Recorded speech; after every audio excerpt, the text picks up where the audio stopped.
My name is Mike Hranica. I do vocals and write lyrics for The Devil Wears Prada. We were all a part of goofy little screamo, whatever, metal breakdown moshy bands around the Dayton, Ohio scene where there isn't much to do. We all got to know each other. I met Dan. Dan, I think, was the first person I knew from a youth group I was going to at a church, obviously. And it was kind of like we formed, or they actually started making songs. James, who's no longer in the band, Dan and Chris, and then I kind of accidentally joined. I had never had intentions of playing music really professionally because I didn't really come from that background at all. And then we worked hard. Chris is like our primary songwriter, and he'll demo stuff. And basically, our past two full lengths have been a mix between Chris's skeletons of songs that he's pretty much done everything, and then everyone adds their little flavor, and then I do all the vocals over top. Or we'll just start from absolutely nothing and say, like, all right, play like a beat and build a song from that. Musically, that's the gist of it. For me, it's changed from just notebooks and notebooks of lyric ideas, and then I would just make songs and assemble them based on these prior ideas. And then I realized that the songs really don't have much of an identity that way. It doesn't say something at the beginning and then finish. It's just a bunch of random stuff. So that's been a really important part of what I try to instill into the lyric creation. I have a lot of ideas for the new stuff as well, as far as just simple concepts, but that's always been something for me. Like the notepad in my iPhone is just full, but anymore those are just kind of a sort of base, and then everything else works harder to complement the music rather than clashing, which I think our earlier material did. I feel that it's so exhausting and monotonous to be like the cliche metalcore set of lyrics. This fight, this battle, war, death, blood. I'd rather do something fictionally, or I think drama has a very important part in making lyrics, and doing it over top of such aggressive music, I feel like really demands that you add drama.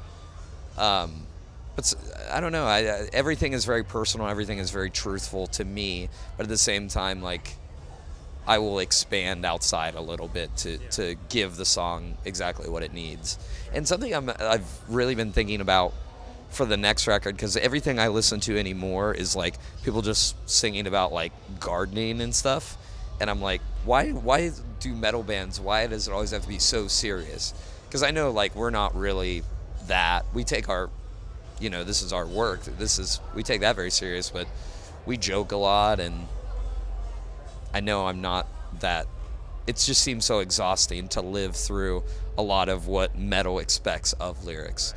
But the reason I bring that up is these are just sort of the things I think about that hopefully can help me to defy the archetype, I guess. After 5 full lengths now, it'd be stupid. You have to redefine yourself or think about going at it differently, because a lot of really great bands will put out a new record that is fantastic, really cool songs, but if they have like a cousin, I kind of refer to them like, because I hear songs from our newest record, 818, and I feel like they have like a brother song on Dead Throne, where it kind of ends up the same way as far as like the stature or how the song is laid out. And you can do that forever, and you can do it continually and make good songs, but no one wants to hear it. Like they'll just stick to that early brother, the older one. Jeremy plays an orange rig, just like a Rock Verb 100 through a 412, mostly Fenders, as well as I think 2008 Les Paul Custom and a custom First Act from the First Act Custom Shop. He does JBs in the bridge, Seymour Duncan JBs in all of them. Andy plays Fender P basses. He plays through Orange Head. Right now he's playing an Ampeg A10, but he's actually about to move over to a company called Janus, which is out of Indiana, who built me a cab, which I don't get to play guitar very much, but it's my favorite thing to do. But I'm playing the Janus 412 cab, and then for the set, I play a Varellin Skyhammer head, and this tour, I played a song yesterday with the band, and I'm playing a EGC, which is a company out of Florida that does aluminum necks and aluminum guitars, like a early Travis Bean. They're also doing those now. I'm playing one of those through the Skyhammer. I won't get into pedals because we like pedals. And Chris plays, Chris plays all Ibanez through PV, what's it called? 6534. So like a 5150, but EL34 power amp. Mesa cabs and EMG 81s in the bridge. So he's got that very, that stable metalcore sound, I kind of perceive it as. And Dan plays SJC drums, and I can't speak of drums at all. Nor can I play them. Can't do either at all. Our guitars are usually reamped.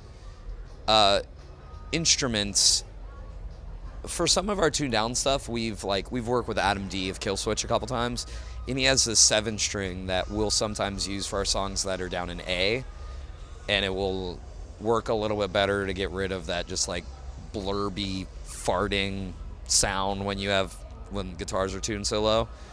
But otherwise, I think the newest record, it ended up most of the heavy guitars is like a Soldano.